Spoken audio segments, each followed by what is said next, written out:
The Museum of Contemporary Art Denver presents Mixed Taste, tag team lectures on unrelated topics. Tonight's unlikely pairing, David Bowie and Mexican mythology with Maria Elena Buszek and Jillian Mollenhauer. Please welcome your host, Bobby LeFebre. Good evening, everyone. How's everyone doing? Packed house on a Wednesday evening. Give yourselves a round of applause for being here this evening. Welcome to Mixed Taste 2024. I'm Bobby LeFebre. I'm a writer, performer, culture worker, and Colorado Poet Laureate Emeritus. By round of applause, thank you. Yes, do some stuff from time to time. How many of you all have been to a Mixed Taste event before? Make some noise.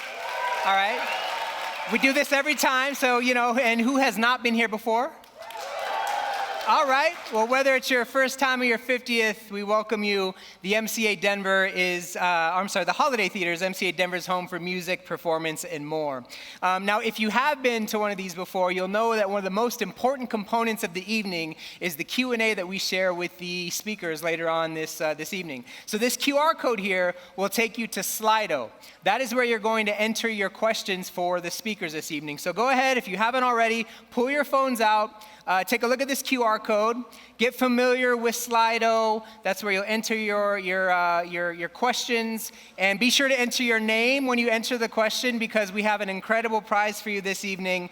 So we're going to go ahead and hop in here. If for whatever reason the QR code isn't working for you, go to slido.com and enter Mixed Taste, all one word, and it'll take you to the same place. So this evening, we have a test question in, and that test question is, if you could be a mythological god or deity, what would you want to be the god of? That's the question that we have. And some answers here. We have boner pills. Somebody wants to be the god of boner pills. Food, wine, fried food, shoes and hashtags, mitochondria, the moon. See how weird it gets? It gets weirder, I promise. Rivers, wine coolers. Those are still a thing, I guess. Shredding guitar, motorcycles. These are all good things. Low water gardening, the goddess of kindness. Very nice. Cats. I think you get the what we're doing here. So please hop in, use that code. It's going to be a lot of fun. So tonight we have an incredible group of speakers for you. Are you ready for your first talk? Yeah? All right. Well, Mixed Taste, if you don't know, is a mashup series where we bring two experts who each present on different topics, and then we have a live Q&A session on both topics at the same time. The rules are very simple. The first speaker speaks for 20 minutes. Then the second speaker will speak on a completely unrelated topic for an additional 20 minutes. During the first part of the program, no connections are allowed between topics, but during the Q&A, anything can happen. So between talks tonight, we are blessed to have a poet in the house who's going to be taking in everything that we're learning together. And at the end of the evening, they are going to recite a poem inspired by tonight's events. Give it up for Susie Q. Smith, who's our poet this evening. And now we're going to introduce our first speaker, who will be speaking on David Bowie. Maria Elena Buszek is a scholar, critic, curator, and professor of art history at the University of Colorado, Denver, where she teaches courses on modern art and contemporary art. Her recent publications include the books Pin-Up Girls, Feminism, Sexuality, Popular Culture, and Extraordinary, Craft and Contemporary Art. Contributions to anthologies include Punkademics, The Basement Show in the Ivory Tower, and Design History Beyond the Canon, and many more. She has also been a regular contributor to the popular feminist magazine Bust since 1999. Give it up for that. Her current book project, Art of Noise, explores the ties between contemporary feminist art and popular music. Welcome Maria to the stage.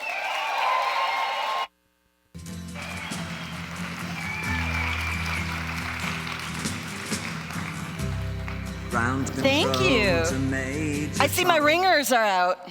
Thank you for being here. So, When MCA asked me to talk about David Bowie, my mind was sort of blown because I have been a lifelong fan, as well as being an art historian who, in many ways, as I'll kind of briefly discuss, was inspired to become an art historian by artists like him. But the question was how to do it, how to talk about 5 decades of David Bowie in under 20 minutes.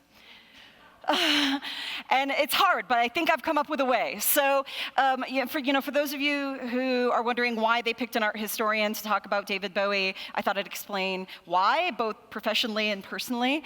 So professionally, as Bobby just did an awesome job discussing, I write about not just contemporary art and design, but also popular culture. Coming from a really working class background, pop culture was culture for me growing up. And so I love mixing those things. So my books and my scholarship is kind of about that stuff. Here's some covers that give you a sense of the sort of stuff that I talk about.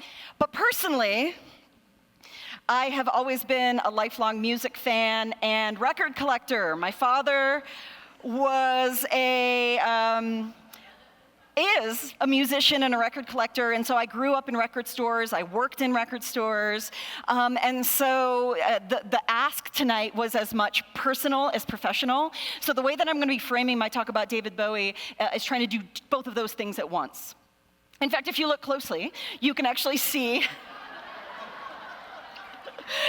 right at the top of that stack, one of the albums I'm going to be talking about tonight. But again, bringing these things back to kind of what it is that I do now for a living, as I'll also be discussing, something that's really awesome about David Bowie is the way in which he just transcends music. But I do want to use music to kind of frame my discussion tonight. Because again, as much as I wanted to try to be a scholar of David Bowie tonight, above all, I'm a fan. And since I do not have 90-minute TDK to explain David Bowie to you tonight, I'm going to use the music. And part of why I wanted to use the music, and specifically use albums to frame my discussion, was that I find, as someone who incorporates a lot of music into my teaching, that I'm surprised to find that a lot of my students know David Bowie like this, as an icon, almost like an avatar, and a lot of them actually don't know his music. And so I thought, rather than just kind of doing a biography or even talking about the art, visual art related stuff, that I was going to focus on the music and a very specific slice of the music. I thought it would be impossible to talk about David Bowie through specific songs, so I'm picking albums. But I am using one song to kind of bookend my discussion today, which is where it is that I am going to start things off. So I figured Space Oddity would be the perfect place. A lot of you already know this song. It really is the song that launched David Bowie's whole career at the very beginning of his recording career, in fact. But before he recorded or even wrote this song, he had been in bands. He'd been a musician since he was a teenager, going back to he's 16 here in the Conrads. But also I thought I'd bring some of these kind of funny advertisements for what his concerts looked like. Already at the beginning of his career, he was not satisfied with the idea of just being a musician, just being in a band, or even just being a singer. He studied movement and mime with Lindsay Kemp, the great British thespian who also would train Kate Bush in ensuing years. And so from the very beginning of his career, he was not satisfied with just songs. And in a way, Space Oddity, starting or launching his career, is a reflection of this. It was inspired, in fact, by movies, by 2001: A Space Odyssey, which the title reflects. This idea of technology allowing you to actually phone home, right? Which is what it is that Space Oddity, Major Tom kind of speaking first to headquarters, and then speaking or asking them to speak to his wife, was something that came out of his read of the movie and those video telephones that you might recall from them. What a lot of people don't know about it is that the single, before it was even released, was part of a short film that he had kind of concocted that it was a part of, and here's a still from it. It wouldn't be released until the 1980s, but it gives you a sense of his ambitions that this song was kind of hooked onto. And the fact that it was written about 2001: A Space Odyssey, but also was kind of utilized by the BBC to go along with their footage of the Apollo 11 moon landing, would be the thing that really got him off the ground. so to speak. And the next album I wanted to talk about, or rather the first album, I guess, that I wanted to talk about, was where it is that he goes after this kind of auspicious single, connecting it to the moon landing, connecting it to the zeitgeist, which will be a really important part of his career, was I thought I'd share Hunky Dory. Kind of a psych folk album, if you've ever listened to it from beginning to end. But to my mind, it's a really excellent place to kind of begin thinking about him as an album artist and as what will become a decades-long performer. It followed the album The Man Who Sold the World in 1970, which had this kind of infamous drag cover in its original variation, reflecting something else that we associate with David Bowie, which is his gender bending, his androgyny. And I love this photo of him in that man dress that we see him on the cover of The Man Who Sold the World, the original cover, because it also reflects what else is happening in Bowie's life at the time. He's actually living in a commune in the very 70s. In this rambling mansion outside of London, or rather in South London. And here are some photographs. This one actually his longtime producer Tony Visconti took, which gives you a sense of the poverty that he was also living in, renting out this massive estate for £14 a week. But it's really important to this album. And if you stop and listen to Hunky Dory, of course that song Changes that we were just listening to comes from this album. The whole album is about friendship. It's about growing up. He has his first child while he's living at Haddon Hall with his first wife, Angie Bowie, who we see here. And so I love Hunky Dory because of the ways in which we see him in the songs in this album kind of growing up and growing toward what's next. In fact, what's immediately next. I love this photo also of him kind of fixing up this falling down estate, Haddon Hall, because it really gives us a peek into what we start to recognize as the ultimate Bowie. Which is Ziggy. So he comes up with, through this kind of communal creativity at Haddon Hall, really the character that launches the 1,000 characters that we tend to know him for today, Ziggy Stardust. And so the next album I wanted to kind of set him up with is The Rise and Fall of Ziggy Stardust and the Spiders from Mars, where the Spiders are in fact a real band, a real circle of musicians that he was working with at Haddon Hall. But he kind of lands on this character that allows him to take what's obviously this vast set of influences and interests and kind of throw them all on the wall and shape this character out of them. Ziggy Stardust was inspired by everybody from Hoagy Carmichael, the great American kind of Tin Pan Alley songwriter who wrote the classic Stardust, the legendary Stardust Cowboy, who was this American weirdo who handed him an album when he had come to New York. Also Lindsay Kemp, who had introduced him to not just mime and motion, but also to things like No and Kabuki theater. And of course, contemporary influences from rock and roll like Mark Bolan, who he'd performed with, Iggy Pop, who he just met, and big rock operas like The Who's Tommy.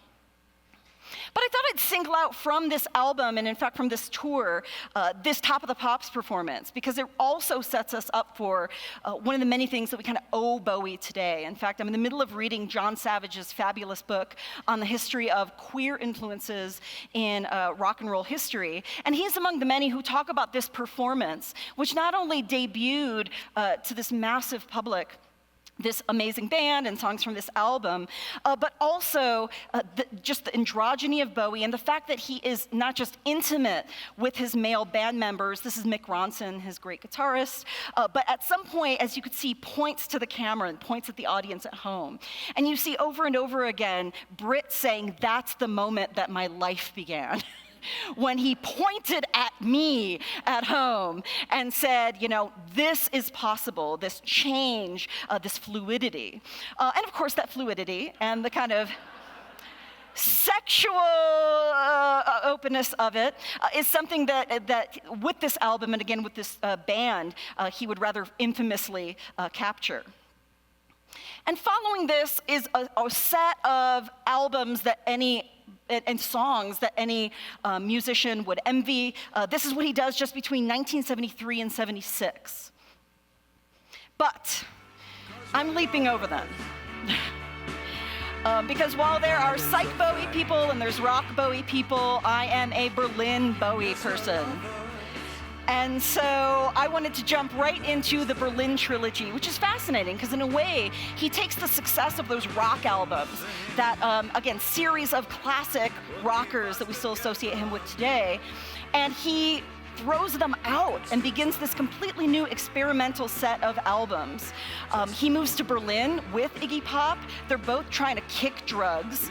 Bowie at this point is completely addicted to cocaine, literally eating nothing but milk and bell peppers.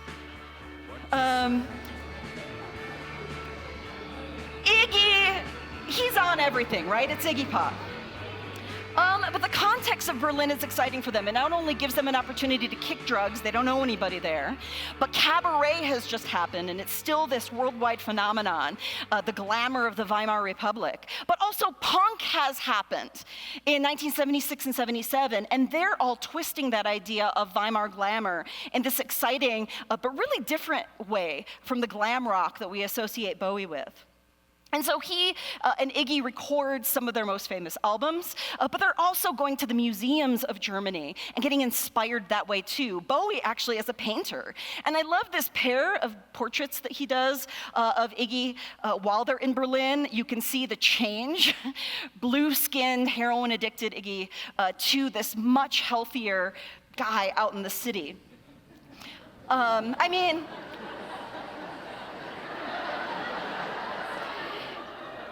it's Iggy, right? It's all relative with that guy. But he records the albums Low, Heroes, and Lodger. And Heroes I've chosen not just because of that song, which I think is perhaps the greatest Bowie song ever, co-written by his collaborator Brian Eno, but that guitar that you hear, when we were just kind of swooping in with that little sample of it, is Robert Fripp, one of the most experimental and singular guitarists ever. And that whole suite of albums just finds him taking that formula that he'd put together in the 70s and throwing it out. For this,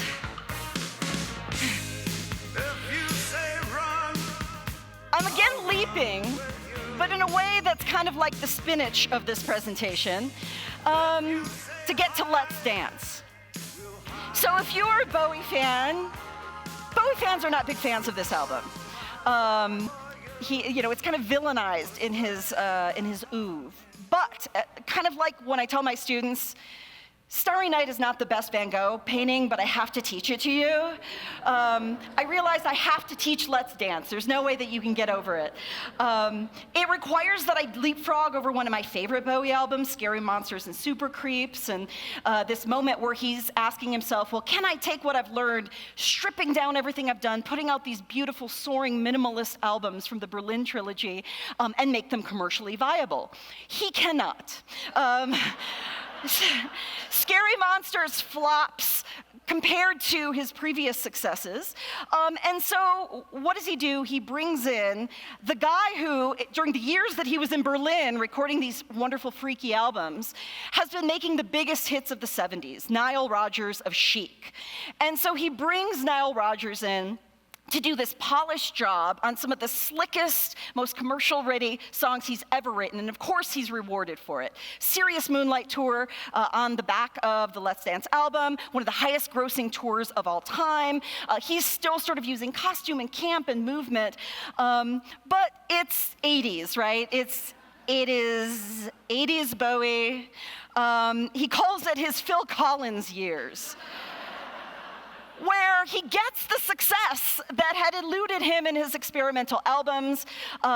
He is allowed to start making movies, creasing adolescent brains with Labyrinth, and even finding opportunities to make kind of political statements that he had made in previous albums. If you look closely at the videos for songs like Let's Dance and China Girl, you can actually see activist performers that he's invited to kind of make comments about colonization and whatnot. But the success sort of spoils him. And from 1994, he's kind of twisting in the wind. He's not sure what to do, but he's expected to keep up that success of Let's Dance. And again, he doesn't quite succeed. But it's confusing these days.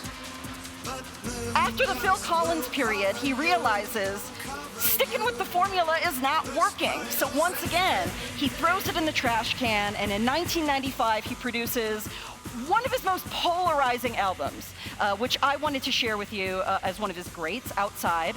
Basically, it is a conceptual art rock opera, but one in which, as you could see from these kind of Cindy Sherman-esque self-portraits that he put together, means to abandon that idea, the pretense even, of commercial success ever again, and he starts having fun. He also starts surrounding himself with a lot of really interesting old musicians that he'd worked with before, folks like Reeves Gabrels, who he'd been in a band called Tin Machine with in the 80s and early 90s, Mike Garson, who is the pianist of that kind of like broken lounge act sound from bands like Aladdin Sane, but also younger performers, especially Gaylan Dorsey, the goddess of a bass player and vocalist, who kind of get his creative juices flowing. Oh, and then he tours and he decides to add this up-and-coming band called 9 Inch Nails as his opening act, and he gets even more energized by this kind of emergent generation. He realizes, I'm not a kid anymore, but these kids get me. And so he's sort of feeding off that energy in ways that lead to the next album, polarizing album that I wanted to introduce Bowie through. His album Earthling from 1997. He's really inspired by the kind of industrial sounds of 9 Inch Nails, of Ministry, and so he decides that he's going to try his hand at this kind of jungle drum and bass industrial sound. He goes all in, acquires the Union Jack jacket by Alexander McQueen that has since become kind of iconic. And in the videos that he starts recording for the albums is really leaning into, sometimes humorously, this idea that the kids are following him, as was quite literal in the I'm Afraid of Americans video. Or my favorite, he starts working with Floria Sigismondi, the video director, who really encourages him to think about his own evolution and his own history, which you see in bits and pieces of the albums that he makes really over the next 14, 15 years. Here is a kind of roundup of them. But all of this feeds into his last album, which is where I wanted to end things. His album Black Star from 2016. So the kind of analysis that he's doing, as someone who's allergic to nostalgia, that's something that I've always loved about Bowie, is that he's completely allergic to nostalgia, but he's interested in the 90s really in analyzing his influence and in kind of a conversation with other artists that really kind of comes to a head with Black Star. Now in November, just 2 months before he releases the album, he drops this epic video where we see him in the vignettes throughout. You see Major Tom, you see Cat People, you see all of the kind of references from previous albums flashing in and out of this very spooky, wonderful, very artful video that Johan Renck makes. And then just a few weeks later, though, he drops a second video, which is kind of the opposite. It's only Bowie in a room, making these wonderful references still to his past and to his history. But at the very end, he steps into a wardrobe in this costume from station to station and kind of closes it and the song ends. Well, as we quickly realized, days after this video debuted, and the album dropped on his birthday, his 69th birthday, Bowie this whole time had secretly been suffering from liver cancer and secretly been recording his death album, which is what Black Star was. And so when you listen to the lyrics of this, you not only see this continuation of him analyzing his own history, but saying goodbye to that history and to us in this really poignant way. But this is the best part about Black Star, is that Bowie said it was inspired by Kendrick Lamar's To Pimp a Butterfly. When I say allergic to nostalgia, this man never stopped being curious. He never stopped collaging in important and influential ways. And I love this comment. If you go to see the Lazarus video, which was that last video that you see him performing in, this is the first comment that you see. And I thought it would be I thought it would be a fantastic way to end my presentation, but not without one last song. In fact, the same song that I started with. This is why it broke my heart to leap over 1979. He re-recorded his first hit, Space Oddity, in this dark, stripped-down, minimalist version. It's a B-side to a single that shows him anticipating the way in which he wound up finishing his life, wrapping it up for us. But I didn't want to wrap up completely. So speaking of QR codes, since I only got 20 minutes to talk about 5 decades of David Bowie, I decided to give you 2 hours and 10 minutes more. And so this QR code will take you to a playlist that I've made that is hopefully, thank you, hopefully is as satisfying to beginners as it is to old-timers, but just me continuing from the time I was foolishly making mixtapes to woo straight boys in the 80s about David Bowie, to continue my evangelizing. So thank you.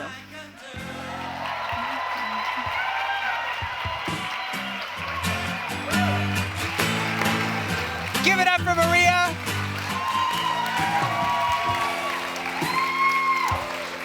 And now it's halftime. So feel free to take a break, get another drink while we play a fun game here. I want to welcome my friend back up to the stage, Susie Q. Smith. We're going to play a little bit of a game here called Name That Tune. All right? Ooh. Yeah. Okay. She's got buttons here. She's going to be passing out Bowie buttons. Okay. So we are going to play a few seconds of Bowie songs.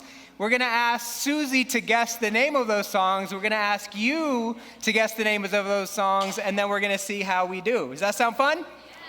All right. Are we ready to get started? I would love for you to help me cheat. Yeah. All right. Can you identify Bowie song number 1?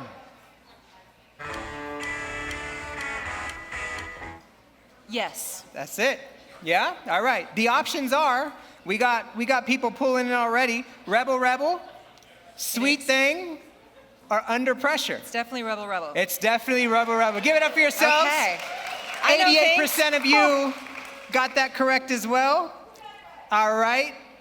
Song number 2. Let's hear it.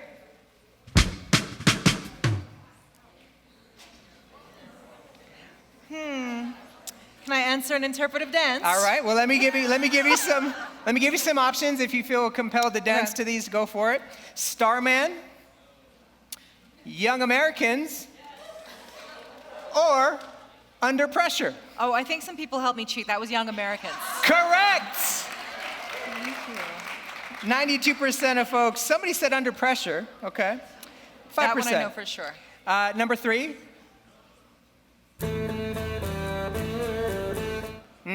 That's a good one.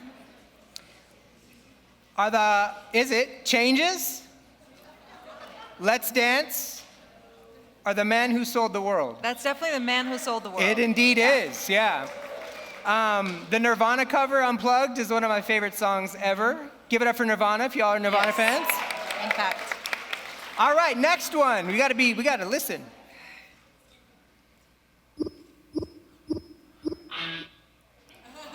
Number 4. It sounds like one of those sound effect studio things you see how people make sound effects. Is that Cooks? Is it Fashion? Or Space Oddity? We got a little bit of a diverse pool here. We got 67 polling in at Fashion, 29% to Cooks. We got 10% at Space Oddity. I'm going with the fan fave, Fashion. Yeah? Where are we at? Yeah? That's correct. Yeah. Okay. Thanks, team. Thanks, team. It's a team effort. This is a group project. Just some of us do more work than others. It's fine. Next song.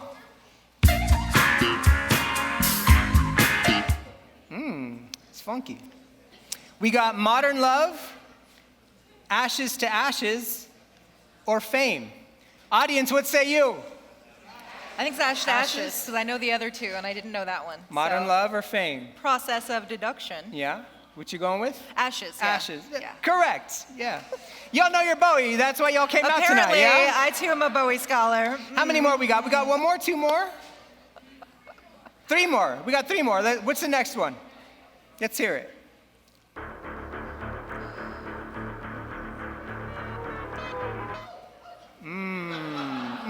Oh.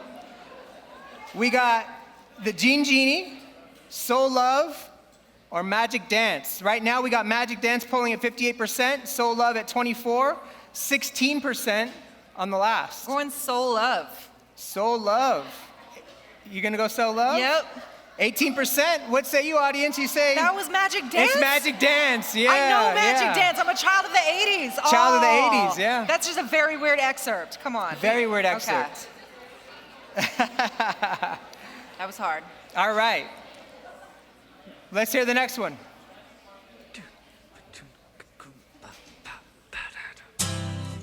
Well, okay. Oh.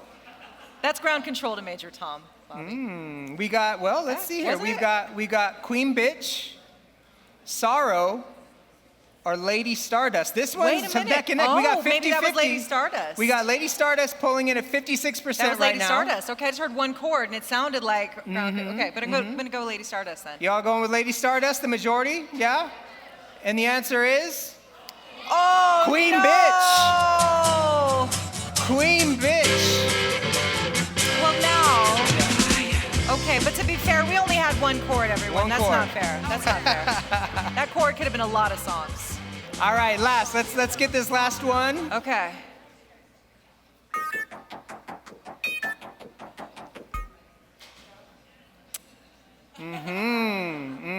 Is it I'm Afraid of Americans, which I am still to this day, Blue Jean, or Quicksand?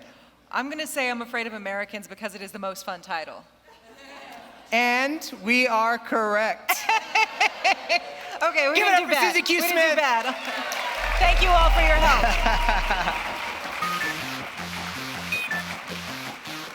And that concludes our halftime. On with the show.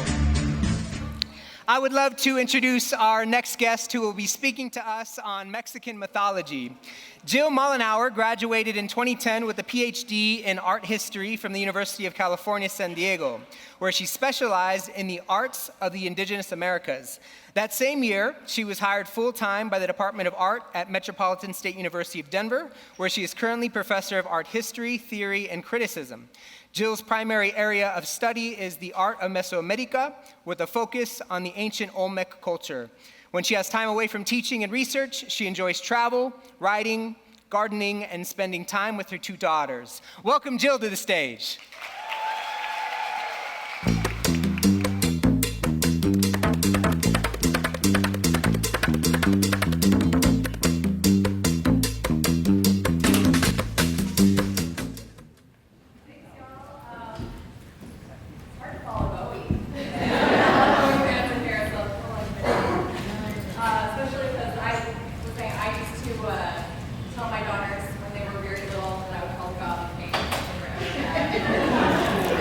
Microphone.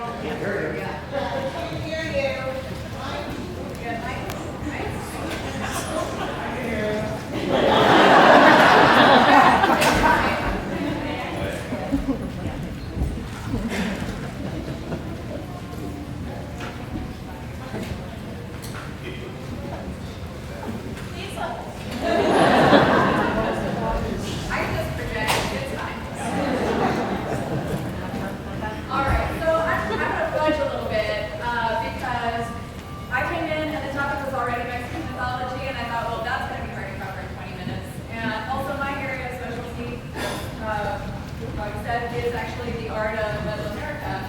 So tonight I'm going to be talking about what I think is one of the most mythic, most epic, most iconic images from Mesoamerica. That is the Aztec calendar stone. Yeah, it's all good. Yeah, it's good. All right, everybody. All right, everybody got their second drink and ready to go. Okay, we're gonna talk about this this calendar stone, which most of you, I'm assuming, have seen in one form or another. This is one of the most ubiquitous objects. It's the Aztec calendar stone, the mug, the t-shirt. The wall clock, one of my favorites, is the sundial. Very appropriate. So lots of people know this image, but they don't really know what it is or what they're looking at. And this is not to downplay how important this image has become in later artistic traditions, like the Chicano and Latina and Latinx artistic traditions that have seen fit to borrow from and reference this incredible indigenous tradition. But again, a lot of people don't understand what the original object is. So before we dive into that, and I promise we'll get there in a minute, but I wanted to ask you some questions about what do you think about these terms? Because these are going to figure really prominently in how we understand this. So my original plan was, a little audience participation here. Does anybody want to try to define for me? I put you on the spot a little early. I know you weren't planning on answering questions during this portion. But myth, how would we define myth? Never happened. Something that never happened. A story. Oh, I love that. A story that describes shared human experience. I love that. Right? And we generally think of mythology as groups of these stories, right? Now, what about history? What is history's relationship to myth? It's what we found that would really personify what the myth is. There are physical evidence thing after another. Yeah. Wow, you guys just ran with that. Love it. But we do typically think of myths as stories that help us to understand perhaps where we've been, but we also think about things like Mythbusters, right? Like myth is something that isn't necessarily true or factual the way that we think of history as being a factual accounting of our past. But when we're thinking about indigenous traditions, particularly in places that were colonized, a lot of times what we have come to describe as their mythology is history, right? It's not understood as separate or distinct, but rather the events of the past are integrated into the what we call the mythology. And it's sort of one thing, which we might term myth history, right? This slide is also a prompt for me to remember to talk to you a little bit about Mesoamerican mythology or cosmology, because it's really important to understanding the imagery on the calendar stone. And we should understand that in Mesoamerica, for lots of different cultures, including the Aztec, the world is based on a principle of complementary duality. And what I mean by that is that day and night, light and dark, death and life are two sides of the same coin. They're not opposites. You need both of them together to make the whole thing, right? This is really central to our understanding of the imagery on the calendar stone, which is embedded in notions that life and death are part of a continuum, as are creation and destruction. All right. Speaking of myths, things that we think about the calendar stone are common misconceptions that are factually incorrect. That it's a calendar. It's not a calendar, although it does have calendrical symbols, and it is a reference to time. But the same way that if I had a work of art that incorporated the words Sunday, Monday, Tuesday, Wednesday, Thursday, Friday, Saturday, those words alone aren't really a calendar, right? You can't really pinpoint an exact day unless you have other information. And similarly, the calendrical symbols that are in this monument are a reference to time and the cyclical nature of time, but they can't really function as a calendar. All right, the second sort of myth is that it's finished. In there's debate about this, whether it was finished or not, but there are whole sections, I'll show you in another slide, there are whole sections of stone that have been left attached, and whole sections that are uncarved. And there's questions about why that would ever have been the case, but it never was fully finished, probably as it was originally conceived. Another myth is that it's ahistorical. We tend to treat indigenous art as a kind of stand-in for that whole cultural tradition rather than representing a specific historical moment. But this has a very specific place in the history of the Aztec Empire. And that's going to be really central to our understanding, particularly of the central image. And the fourth, this is kind of a fudge, we talk about this being made by the Aztec, and that's not incorrect exactly, except that they didn't call themselves the Aztec, right? They were a group of Nahuatl-speaking people who called themselves the Mexica. That's where we get the name Mexico, from the Mexica. I heard a couple of, okay. Yeah, from the Mexica. It wasn't until the 19th century that a European actually popularized the name Aztec from the name of their original ancestral homeland, Aztlan, right? So I'm actually going to stop referring to this as the Aztec calendar stone, because it's the Mexica creating not a calendar. So instead, we're gonna call this the Mexica sunstone, right? That's much more accurate. All right, some basic information about this thing. It was made under and probably for the emperor of the Mexica, the Huaytlahtawani Moctezuma II. He's sort of the penultimate emperor of the Mexica Empire and is emperor when Cortez comes into Mexico. It was sculpted sometime during his reign. We're not exactly sure, but that puts it somewhere between 1502 and 1520. That's the 16th century, folks, right? It was discovered because people tend to talk about Mesoamerican art as though it's all ancient, right? It's part of the ancient Americas. This is, Renaissance. We're in the Renaissance, right?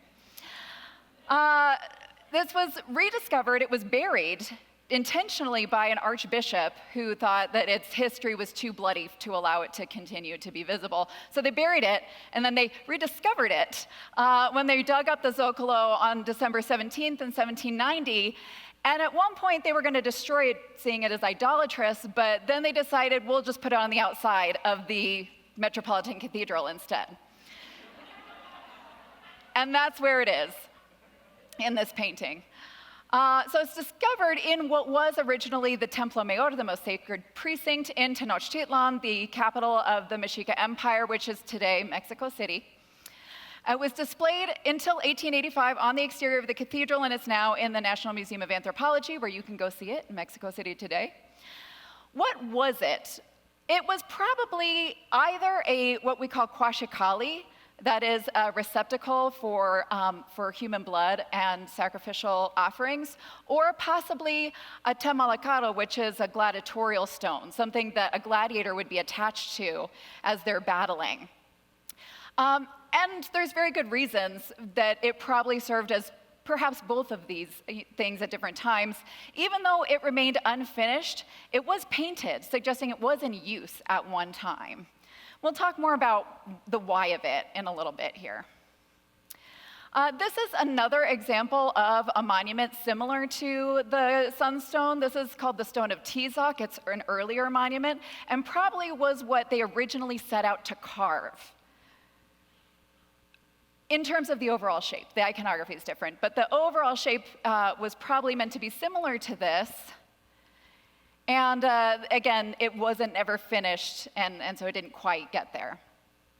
To understand what we're going to see on this sunstone, we have to understand a little bit more of this mythology, right? Or this myth history, in which we are now, if you didn't know, in the fifth creation. This is not the first time the world has been created. This is the fifth time the world has been created. And there have been 4 previous creations that were subsequently destroyed. In this present creation, the gods gathered on the top of the Pyramid of the Sun at Teotihuacan, which at this point was a long-abandoned ancient city in Mesoamerica. And they sacrificed their own lives to create the sun and the moon. But the sun and the moon were just kind of hanging there in the sky. until the rest of the gods sacrificed themselves, and then they set the sun and the moon in motion and created time. So in order to understand the imagery, we have to understand that the principle of sacrifice is embedded in the mythology or the myth history of the Mexica Empire. In order to create life, in order to sustain creation, to sustain time, sacrifice is required. It's not a minimizing of the value of human life and human blood. It's actually a valuation. It is the most precious thing. When we talk about lifeblood, this is literal, right? Lifeblood is what keeps the universe going. All right, so how does this play into the imagery of the sunstone? The central image is a reference to this story of all of the previous creations and destructions of the world, as well as our present creation, right? The fact that it was laid out horizontally and then used for sacrifices is a way to show that blood is being given to sustain the fifth sun. So let's break this down. It would have been a little bit easier to pick out details because at one time it would have been painted. And again, this is one of the things that allows us to see that it was actually being used, despite the fact that you have these sections of stone on the top and the left side of the monument that remain. So let's break down the imagery a little bit more here. I'm going to come back to that central face in a little bit, but let's talk about the other kind of concentric rings that are demarcated in this slide. The central green ring surrounds what's called the Olene. This is a glyph that references this creation, right? This is the 4 Olene creation. Within that Olene symbol, there are references to all of the other creations and the way they were destroyed. Beginning on the side here, it is 4 jaguar, the creation that was destroyed by jaguars, and then 4 wind, destroyed by horrible winds. Then you have 4 rain, destroyed in a rain of fire, and 4 Adel, or 4 water, destroyed with flooding. So how is the world going to be destroyed in 4 Olene? If your email inbox is anything like mine, you're getting emails telling you that the destruction of the world is coming in early November, unless you give somebody $3.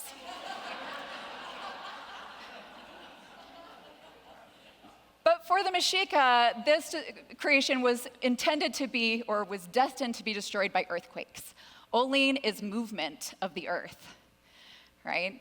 So we have a reference to, again, the cyclical nature of creation and destruction, which sacrifice is required to put off that inevitable destruction of this current creation.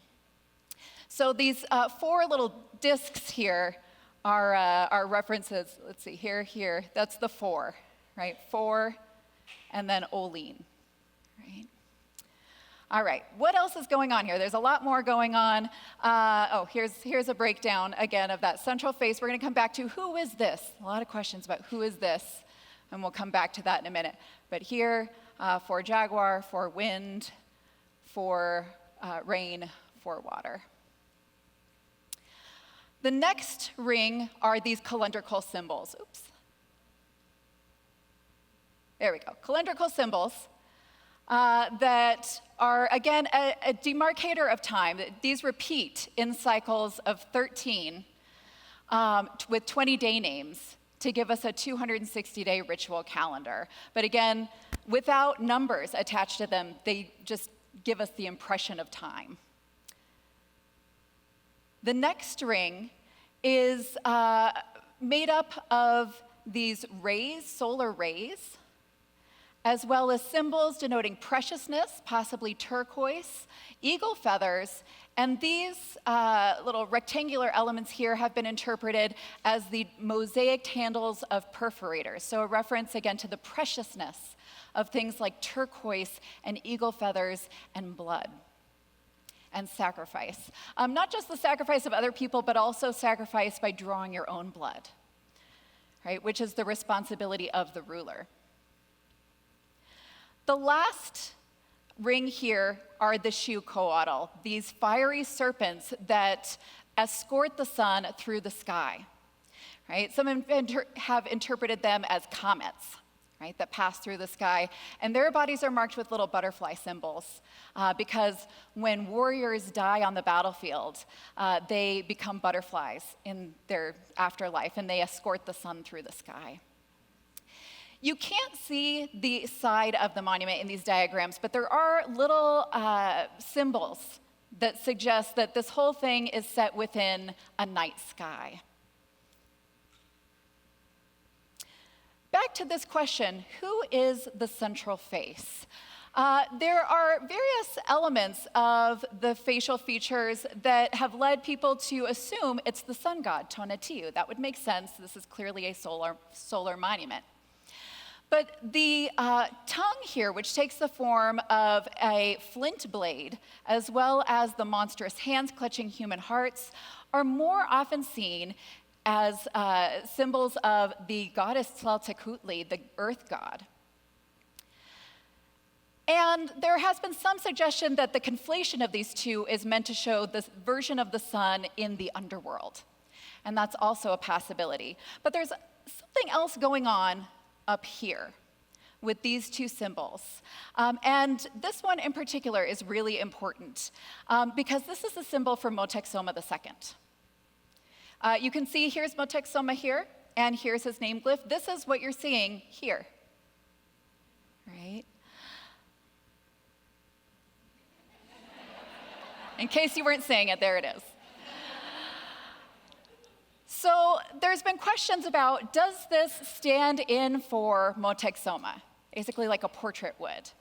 And some people have even suggested that perhaps the central face is a version of Motexoma as the sun god, or combining elements of these two deities. The Motexoma glyph also faces a glyph that stands in for the Mexica patron deity Huitzilopochtli. And that name takes the form of a date, 1 Flint, which is also a really important day in Mexica history. This is the day they set out from Aztlan to establish Tenochtitlan, right? They go on this big, epic, mythological pilgrimage, right? Or myth-historical pilgrimage to wind up where they are and establish themselves as the dominant political entity in all of Mesoamerica.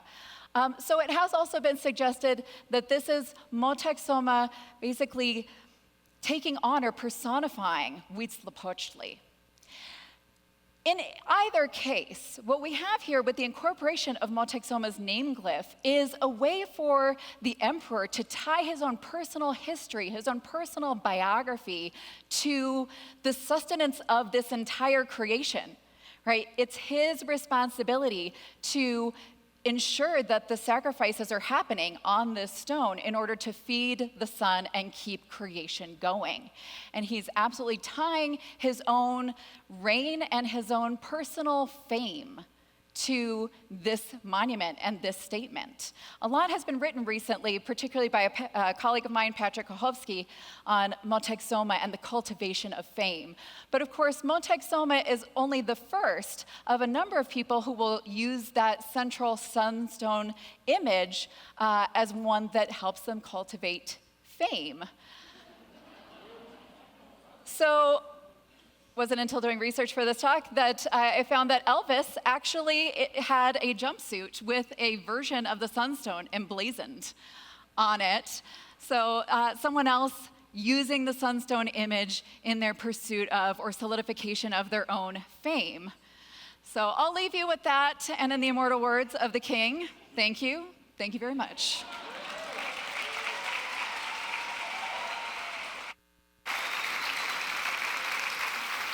Thank you, Jill. All right, I get to have all these props and things. This thing's gonna come in handy later, but it's Q&A time. We are super excited to bring both of our speakers up to the stage. Now is your opportunity to ask questions that tie both topics together. The person that makes the most incredible connection tonight gets this Bowie duck-looking thing. It's the coolest, creepiest mix of David Bowie and Howard the Duck. So this is what you get. You also get some, I think this is some chocolate from Cultura Chocolate. If you don't know them, please check them out. And if you haven't been to Mexico, if you haven't experienced the indigenous cultures of Mexico and Mesoamerica, it's something you need to do before you leave this planet. They were so advanced and so incredible. We have a show called Ancient Aliens because they couldn't fathom that people from that area of the world could do what they did. So give it up for the Mexica, give it up for all of the indigenous cultures throughout the Americas. Yes, so we are getting set up here. I want to invite my speakers for the evening back to the stage. We're going to have a robust conversation. I've been peeking at some of your questions. They're incredible. Give it up for your speakers one more time. All right, this is the fun part of the evening. Thank you very much. So I've got this cool little thing in my hand. Whenever there is a question that is asked that marries both topics together, I get to hit this fun little gong. So I suggest you all do that because I want to do that as many times as possible this evening. The first question for us this evening is, which Ziggy Stardust costume would be most compatible to the Mexican gods or paintings? Oh, definitely the Ziggy costume with the big sun, like bindi on his forehead. I think that would be perfectly pertinent to this stone. Any other insight or any other? I think you nailed it. That's the one. That's the one. That's the one, the sun. Okay, let's see here. So, does Bowie's Death album reflect the cyclical nature of time and also of sacrifice? Wow, y'all are gunning for that prize. Yeah, I'd say so. That idea of sacrifice and self-sacrifice is something that continues, I'd argue, through many of Bowie's albums, at least in Ziggy Stardust, who he had kind of conceived as this not just collage together mystic rock and roller, but also as someone who had 5 years to live, which wrapped up into kind of ways that he dealt with subsequent characters after that. So I'd say perhaps, although going back to that last album, the fact that he kept his suffering from everyone maybe is the kink in it, in that he really didn't want people to see him sacrificing himself. Yeah. Kind of wanted it to exist as a celebration of what he'd done and a kind of summary of it. So maybe that undercuts it a little bit, but ultimately it was kind of a Jesus move, right? Right, yeah. Anything you would add around that cyclical nature? Well, you just talked about how he was reflecting on his influence, right? Kind of bringing back, revisiting all of these past influences. I think we're constantly doing that as we age, right? Kind of coming back around to things that happened in the past and revisiting and reflecting on how they made us who we are today. I think context is important too, because you mentioned, I think, one of the important things that I think is to say in this crowd and just in general, as we're talking about some of the misconceptions that we have of indigenous cultures throughout the Americas, especially those that did practice sacrifice. It's sort of this thing that we hear, and it fits into the savage nature of what we call indigenous people to be. But you made a good point, and the idea that blood is the most selfless thing that you could give, right? And I think that as artists and as creative people and Bowie and these folks that have these ways of viewing the world that are at times a little radical, right? That misunderstood. Folks are misunderstood. They're not understood until 20 years after they pass. Those connections are really, really important. How different would our world be if it were influenced by Mexican mythology versus Greek, Roman, and or Norse? A great question, and I think that some artists have, we've got indigenous futurism that has allowed us to kind of re-envision what our present and our future might look like with more of those indigenous influences coming to the fore.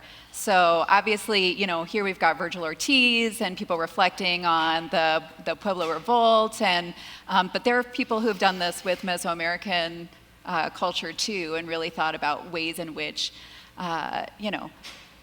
we might still see, to your point about sacrifice, we understand, and they understood that the preciousness of life, that it's the most central thing. And if you think about most murders over money are committed for less than $100, right? Or the way that we sacrifice people to the gods of speed and road rage, that, maybe we would value life a little bit more, actually. Mm-hmm. Anything to add there? Well, I feel like we would probably be less apocalyptic and more and more conscious of cycles, cyclic. Mm-hmm. Indigenous wisdom is the future. What makes an icon an icon? I think that's yeah. And I'm gonna do it twice because I missed last one. Yeah. What makes an icon an icon?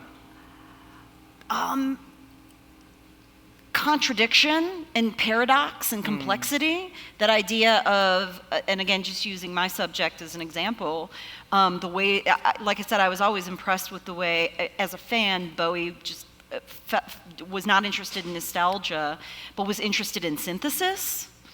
And he was deeply aware of ways in which there's a kind of, as we say in art history, a kind of syncretic way in which meaning and character is perceived. And so I would argue that idea of complexity and paradox in a kind of seemingly uniform vessel is how we get icons. Again, it's how my students recognize David Bowie, they recognize Freddie Mercury, they recognize Grace Jones, but they almost don't know that they ever made music. And I feel like it's my job, it's true, that they are so iconic that they've become more of an avatar or a symbol, a clip art, right? than creators. And so I feel like it's our job as educators to bring that complexity back into view. What about you? What makes it? Yeah, give it up for that. That's good. Yeah. Thank you. People be knowing stuff up here. What makes an icon an icon? I think, to Maria's point as well, it's that ability to seem both new and completely innovative, and at the same time tap into something so central to our human experience that everybody identifies with it. Oh my God, I have another connection. Uh-oh. It's something that I teach in my history of modern design classes. There was a principle that was created by a kind of mid-century American immigrant designer that he called the Maya principle. Okay. But it means most advanced yet acceptable. And he's like, that's what makes design popular and culture popular, is it's advanced but acceptably so. That's great. So, I like it.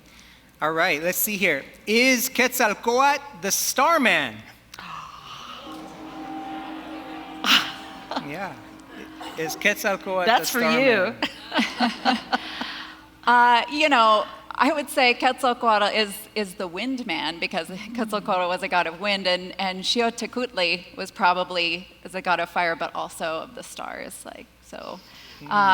Xiotecutli, I would say, is more of the starman, but Quetzalcoatl, another iconic. Yeah. Right. well, Bowie covered "Wild as the Wind." Nina Simone song. You want to give it. There you go. As Bowie was an influence on the zeitgeist of his lived times and now, how can this compare to the gods of Mexican mythology of their respective eras? Let me say that again. As Bowie was an influence on the zeitgeist of his lived times and now, how can this compare to the gods of Mexican mythology of their respective eras? I think we talk about Mesoamerican deities almost like we talk about Greco-Roman deities, right? We imagine a sort of pantheon in which you have a god of this and a goddess of that, and that's how we tend to refer to them. But really, they were the divine essence of everything around us, right? And yes, they may have had associations more with the sun, but as we saw with that central image, we can't figure out who it is, and probably because it's not one god. It's not, oh, it's the sun god, Tonatiuh, right? It's not the earth goddess, Thaltekutli. It's a conglomeration of different divine forces that are meaningful in that context. And similarly, I think when you're talking about the divine in Mesoamerica, you're talking about everything that was important to people, that influenced their lives and the way that they experience the world on a regular basis. Well, and I loved how you talked about this idea of eras being defined by this creation. And so if you think about a zeitgeist as being a sort of mini version of this creation, it seems like that kind of relates too. Yeah. And people were constantly, I think, re-envisioning them based on what was going on then, right? People always find a way to make it relevant to their personal experience, right? This is a good one, and I'm gonna do this because I spaced it out last time, but I'm gonna do it again for now. How are Moctezuma and Major Tom similar? Same monogrammed towels?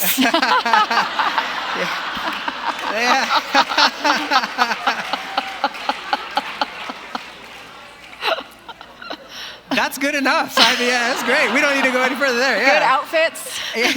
Yeah, fabulous sense Well of fashion.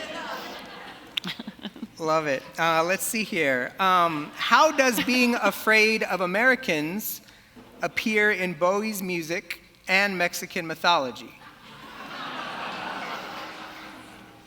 I mean, it's all about colonization, right? Well, I think it's interesting that, and this is like, again, more B-sides, but I'm Afraid of Americans has a remix in which Ice Cube does the vocals. Little known fact. It's my favorite. It's on the playlist. Yeah. But I feel like that sentiment of takeover and kind of a culture blanketing and taking over what existed before it, perhaps is relative. Yeah, I think you're talking about dominant cultural influences and the way they can shape us whether we want them to or not. Mm-hmm. Right. Here's a question. Did Bowie and Elvis ever play together? No, but they shared a birthday, which is why I think it's wild that Jill ended with Elvis and the sun jumpsuit, is that their birthdays were both January 8th. Oh, wow. Capricorns, huh? Is that Capricorn? I think that's a Capricorn. Yeah. Do you think that Bowie's androgyny made him just as relatable as mythological creatures? Well, there's certainly lots of mythological creatures who are multi-gender or agender or transcend gender. And so I would argue yes. I feel like a lot of his early performances when he was really feeling his bisexuality, I mean, that whole Top of the Pops, he came out as bisexual 2-3 years after being gay was literally illegal in the UK.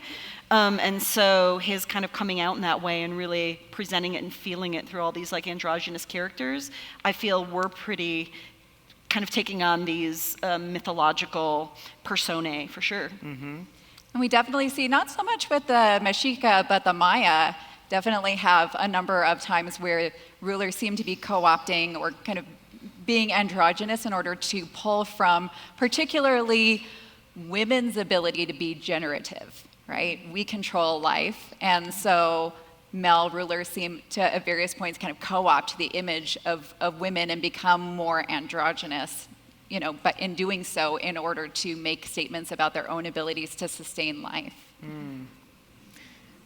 How did Bowie utilize mythology to invent Ziggy Stardust?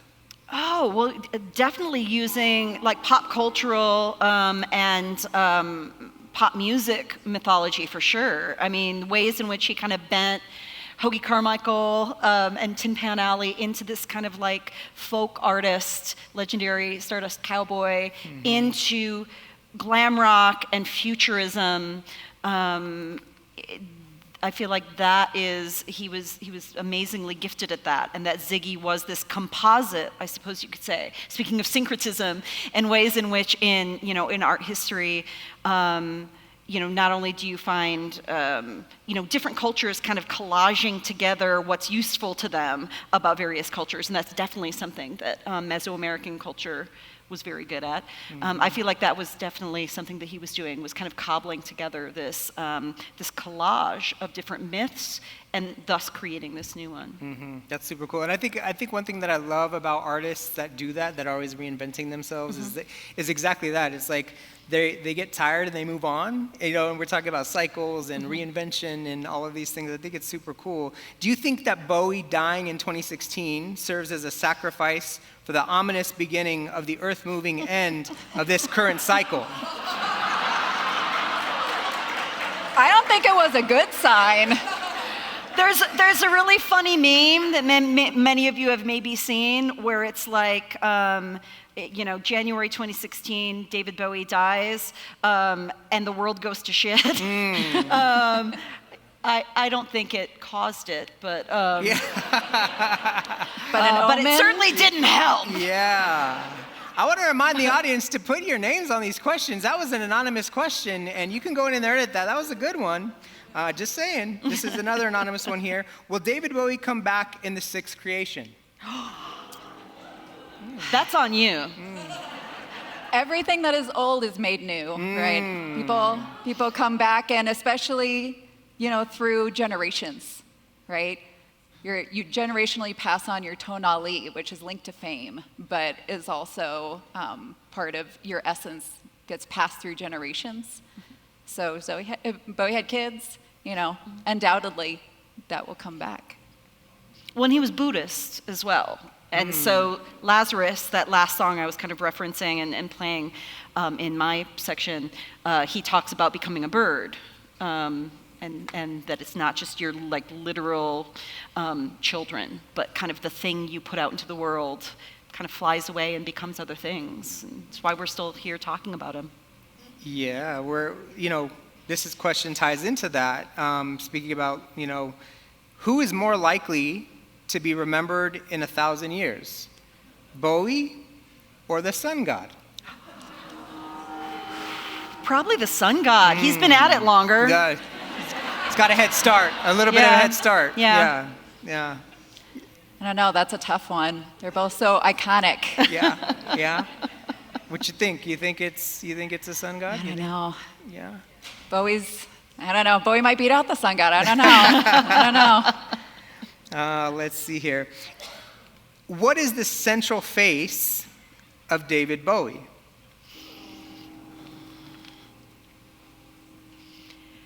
I would argue, both because of chronology and how it sits in his own kind of cyclical collage, tear it up, start again, I'd say Heroes Bowie, where it's like he stripped it all back. And it's that great iconic album cover, which is very inspired by German expressionism, that idea of a kind of like static posing, but one that is full of meaning and one that's full of expression. I feel like that kind of, to me, and I'm a Berlin Trilogy gal, right? But to me, that summarizes it because it strips it all back, that it's what's at the center of all of it, before and after. So that's what it would be for me. Can myths of indigenous art and history align with the artistic development of Bowie's career, in that each is reliant on one another for influences of the time? Yeah. That's heavy, y'all. Yeah. Steph's getting into it. Yeah, I feel like cosmology, and again, the whole Major Tom space theme that he keeps coming back to, and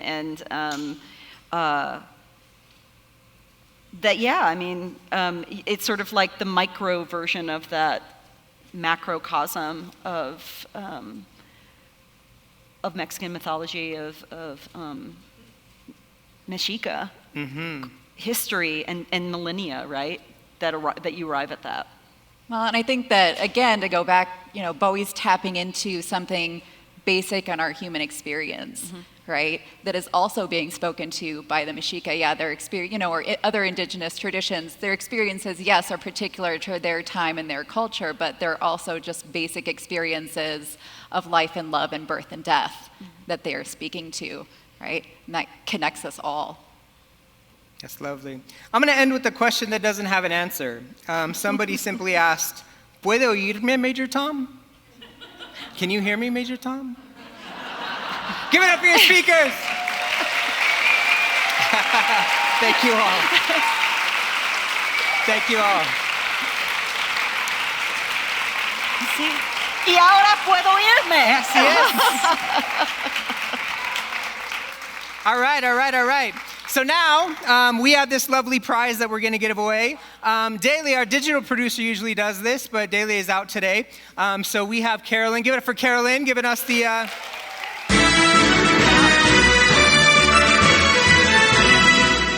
I've always wanted to host like an award show, and I feel like I get to do that every week. It's really, really cool. So, Steph's question won tonight. So Steph, if you would, make your way to the stage. The question that wins tonight is, as David Bowie was an influence on the zeitgeist of his lived times and now, how can this compare to the gods of Mexican mythology and their respective eras? Congratulations. You have an incredibly weird duck. I hope you enjoy it.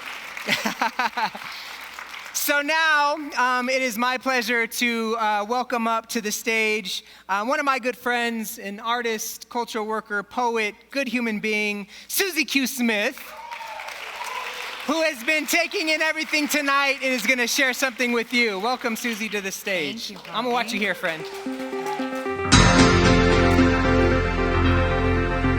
Am I supposed to name this tune also? No, okay. Thank you all. I've learned so much tonight. Have we all learned quite a bit tonight? I always do at Mixed Taste, so thank you for having me, and thank you, Bobby, for bringing me here tonight. I'm working on a title for this, so we're going to see.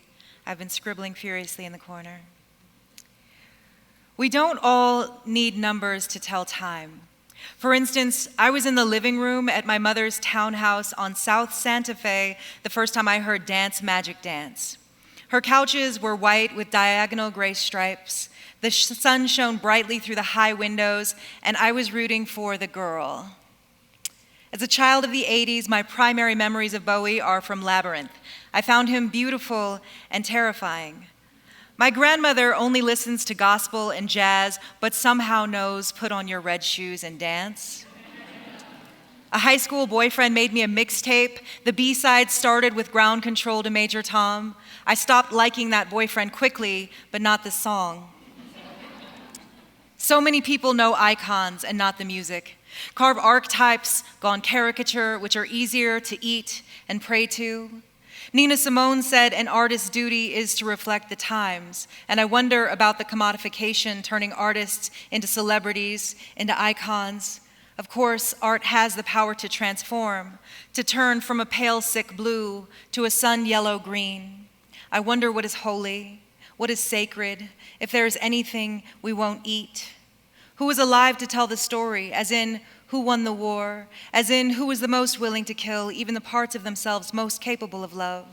Yes, we have inherited legends, some stories only told in the lines around our eyes that dance when we recognize each other in secret glee as we remember together.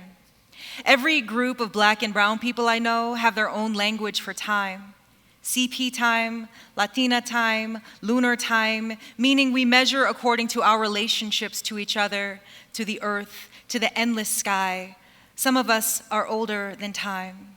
What does it mean to discover the inside of someone's prayer, to turn it around, hang it on a wall, dance to it? I do understand the earth opening her mouth, even showing us her teeth. Sometimes I think about sacrifice, about power, about change, about whose. Wild is the wind. In the world living on blood, oh, to be studied, I weep at the loss of the story. Did Bowie weep as he created his farewell? In some cultures, calendarless, clockless, the land is navigated by song. In some of our blood, mercifully unspilt and still inside our bodies, our stories are still alive. Perhaps it is our ancestors singing us into the future, making the new sun.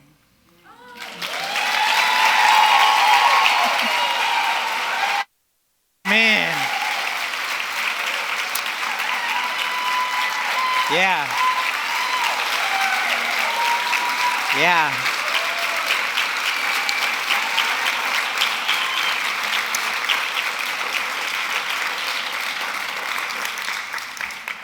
That's my friend. Give it up for Susie Q. Give it up for Maria and Jill. Audience, thank you. And join us next week for Modern Foodways in Caravaggio. Have a good night.